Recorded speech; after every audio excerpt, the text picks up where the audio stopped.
नमस्कार। आप सभी बीए पार्ट प्रथम वर्ष के विद्यार्थियों का, नव प्रवेशित विद्यार्थियों का इस ई लेक्चर में स्वागत है। आप सभी विद्यार्थियों को इस प्रथम लेक्चर के माध्यम से मैं यह बताना भी चाहता हूं कि इस कोरोना महामारी के कारण राज्य सरकार और प्राचार्य के ये निर्देश हैं कि विद्यार्थियों को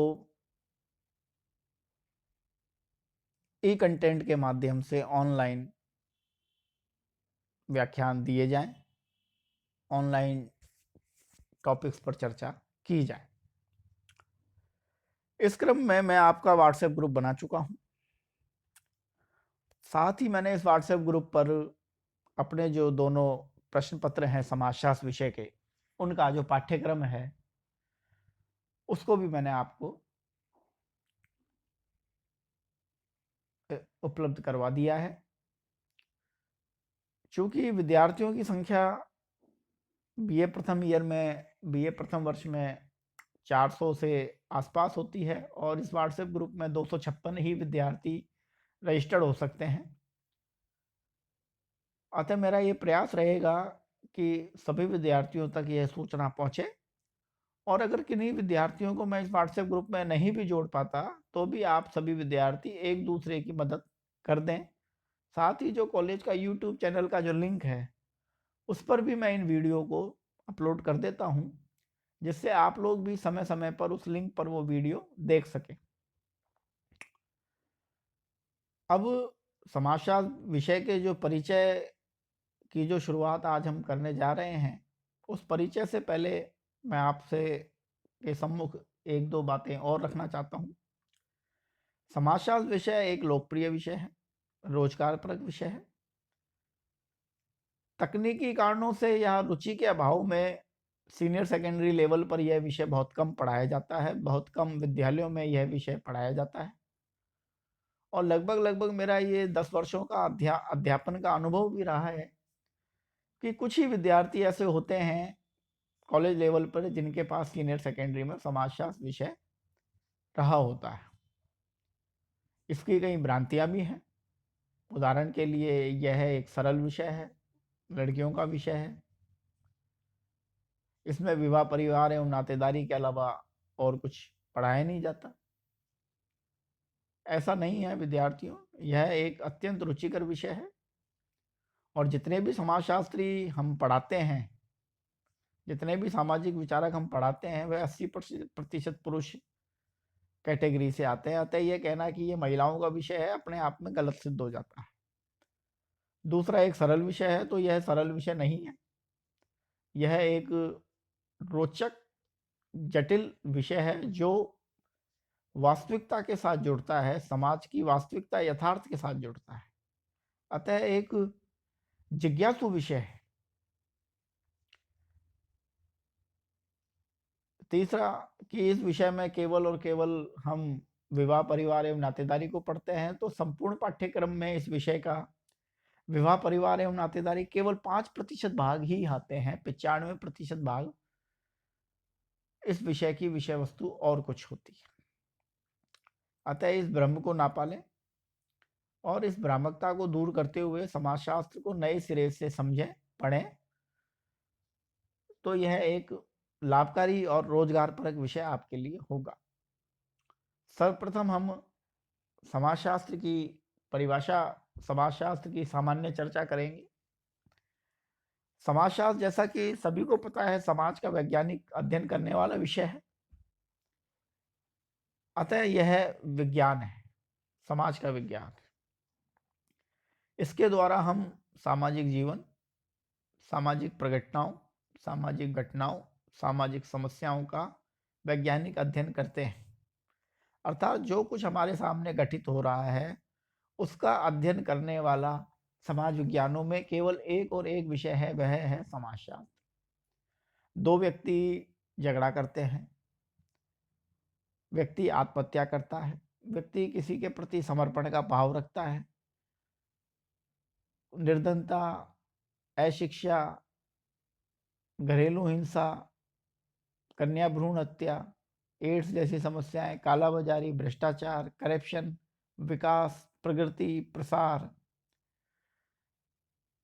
आदि समस्याओं का भी, आदि प्रक्रियाओं का भी अध्ययन समाजशास्त्र विषय में किया जाता है। अतः यह एक सामाजिक जीवन की यथार्थ घटनाओं से जुड़ा विषय है। इस विषय की शुरुआत कोई ज़्यादा पुरानी नहीं है। आज से 175 साल पहले, लगभग 175 वर्ष पूर्व, फ्रांस के एक सामाजिक दार्शनिक हो अगस्त कॉन्त ने 1838 में इस विषय को समाज विज्ञानों में रखा। वैश्विक स्तर पर इस विषय की पहचान वो कराते हैं। तकनीकी त्रुटि से यहाँ आर्शनिक लिखा हुआ है, इसे आप दार्शनिक कर लें क्योंकि यह टाइपिंग एरर है। इसलिए दार्शनिक अगस्त कॉन्ट ने सर्वप्रथम 1838 में समाजशास्त्र विषय की नींव रखी और यह फ्रांस के समाजशास्त्री हैं। इस विषय की कुछ और महत्वपूर्ण बातें हैं। मैं आपको बता चुका हूं 150 वर्षों से 175 वर्षों से अधिक पुराना नहीं है यह विषय। अब इसकी उत्पत्ति के आधारों को देखें। ऐसा नहीं है कि सामाजिक दार्शनिक अगस्त कॉन्त ने इस विषय को एकाएक अपने सामने रख दिया। समाजशास्त्र के अंतर्गत सामाजिक परिवर्तन का अध्ययन किया जाता है। परिवर्तन एक निश्चित घटित होने वाली घटना है और यह होके रहता है। कई बार यह परिवर्तन अचानक होता है, कई बार यह परिवर्तन धीमी गति से होता है, लेकिन परिवर्तन होना निश्चित है।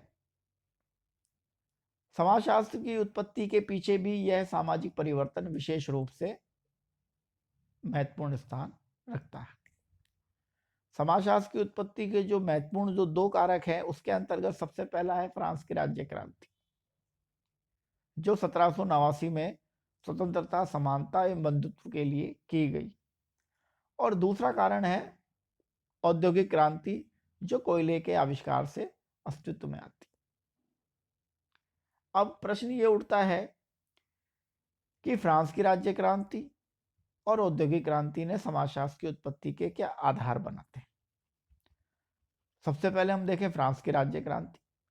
फ्रांस की राज्य क्रांति का अगर सबसे पहला प्रश्न बनता है तो ये बनता है कि क्रांति क्यों होती है और फ्रांस की राज्य क्रांति क्यों। इसका जवाब हम ढूंढते हैं तो इसका जवाब हमें यह मिलता है कि फ्रांस में बहुत बड़े लेवल पर असमानता और शोषण स्थापित हो गया था, और असमानता और शोषण को नष्ट करने के लिए फ्रांस की राज्य क्रांति फ्रांस की जनता के द्वारा की गई। और औद्योगिक क्रांति ने समाज का जो मूलभूत ढांचा था उसमें परिवर्तन कर दिया, समाज की आर्थिक संरचना को परिवर्तित कर दिया, समाज में गतिशीलता को तेजी से बढ़ाया।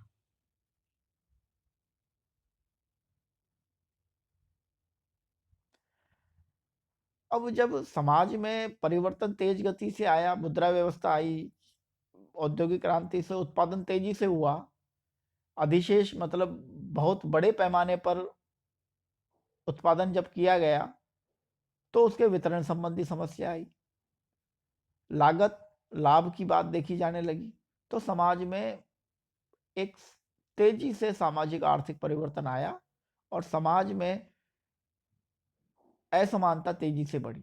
और ये औद्योगिक क्रांति का ही परिणाम था कि फ्रांस में असमानता और शोषण तेज गति से हुआ, और इस असमानता और शोषण को नष्ट करने के लिए फ्रांस की राज्य क्रांति अस्तित्व में आती है। अगस्त कॉन्ते, जो कि फ्रांस के समाजशास्त्री थे, फ्रांस के दार्शनिक विचारक थे, वह देख रहे थे कि 16वीं सदी की औद्योगिक क्रांति और 18वीं सदी की फ्रांस की राज्य क्रांति के क्या कारण थे, समाज में इतने बड़े से बड़ा परिवर्तन कैसे आ गया।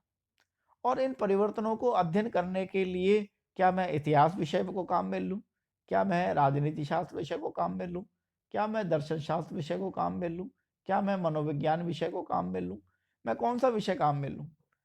तो अगस्त कॉम्ते जो दार्शनिक थे, उनको लगा कि ऐसा कोई विषय नहीं है जो समाज का अध्ययन कर सकता है, समाज का यथार्थ अध्ययन कर सकता है। तो उन्होंने इसी उद्देश्य को ध्यान में रखते हुए, इन्हीं बिंदुओं को ध्यान में रखते हुए समाजशास्त्र की नींव रखी कि हम एक ऐसे विषय की स्थापना करते हैं जो विषय समाज में घट रही घटनाओं, प्रघटनाओं, सामाजिक समस्याओं और सामाजिक प्रक्रियाओं, सामाजिक परिवर्तनों का अध्ययन करे और समाज की समझ विकसित करने के कारण समाज में जो असमानता है, समाज में जो शोषण है, उनको कम से कम किया जा सके। तो ये था समाजशास्त्र की उत्पत्ति के पीछे मूल कारण, फ्रांस की राज्य क्रांति और औद्योगिक क्रांति, जिनका अवलोकन फ्रांस के दार्शनिक विचारक आगस्ट कॉम्ते बहुत तेजी से कर रहे थे। अब आगस्ट कॉम्ते क्या थे, इसको देखें। आगस्ट कॉम्ते के जो गुरु थे वो सेंट साइमन थे। आगस्ट कॉम्ते पर सेंट साइमन का प्रभाव था।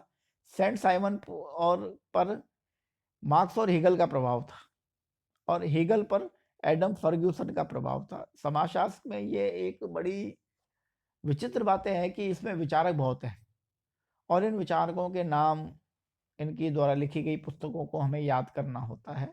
इसलिए ये विषय जो एक भ्रांति है कि एक सरल विषय है, ऐसा नहीं है।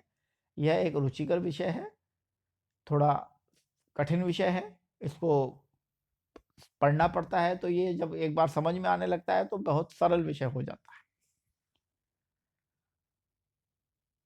उसी समय जब सेंट साइमन का प्रभाव आगस्ट कॉम्ते पर पड़ा तो आगस्ट कॉम्ते ने देखा कि धर्म की जो और दर्शन की जो लय है, जो इनकी थीम है, वो अलग अलग है। धर्म आस्था पर आधारित है, जबकि दर्शन तर्क, चिंतन और कल्पना पर आधारित होता है। इसीलिए दार्शनिक विचारक ने कहा कि समाज में जो कुछ भी घट रहा है उसकी तार्किक व्याख्या की जानी चाहिए।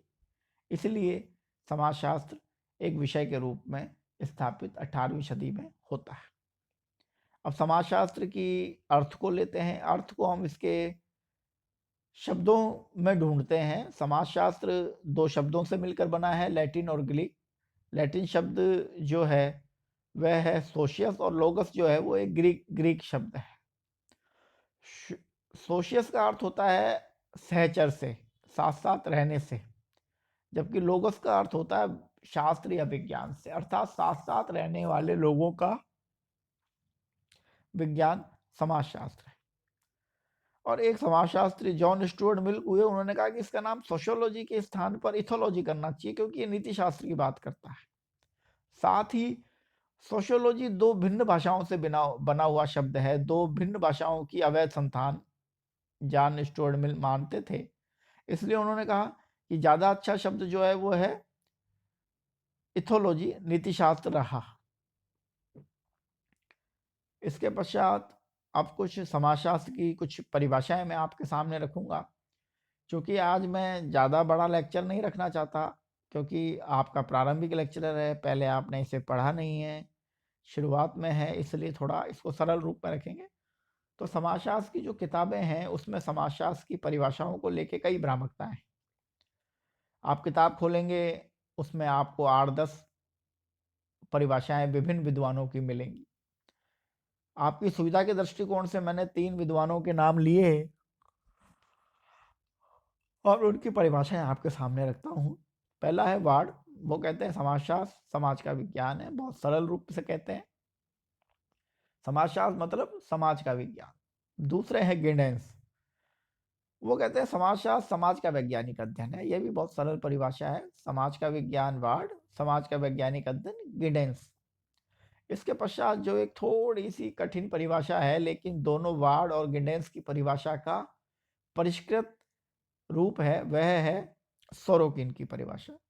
सोरोकिन कहते हैं कि समाजशास्त्र सामाजिक सांस्कृतिक प्रघटनाओं के सामान्य स्वरूपों, प्रकारों और उनके अनेक अंतः संबंधों का सामान्य विज्ञान है। अर्थात क्या कहते हैं सोरोकिन? समाजशास्त्र सामाजिक सांस्कृतिक प्रघटनाओं के जो सामान्य स्वरूप हैं, उनके जो प्रकार हैं और उनके अंतः संबंध हैं, उनका विज्ञान। अर्थात एक समाज में घटित होने वाली प्रत्येक घटना जो सामाजिक या सांस्कृतिक घटना है, उनके सामान्य स्वरूप, प्रकारों और उनके अंतः संबंधों का प्रकार है। उदाहरण के लिए हम त्यौहार क्यों बनाते हैं, त्योहार का क्या उद्देश्य है और समाज में इसके क्या प्रभाव पड़ते हैं, यह जानना समाजशास्त्र का कार्य है। आज के लेक्चर में इतना ही। एक सरल विषय है, आप अधिक से अधिक इस लेक्चर समाजशास्त्र को पढ़ें। आगामी 1-2 लेक्चर में मैं आपको व्हाट्सएप पर समाजशास्त्र की जो पुस्तकें हैं, उनके बारे में भी मैं आपसे चर्चा करूँगा, जो मैं आपको हिंदी और अंग्रेजी में उपलब्ध करवा सकता हूँ। धन्यवाद।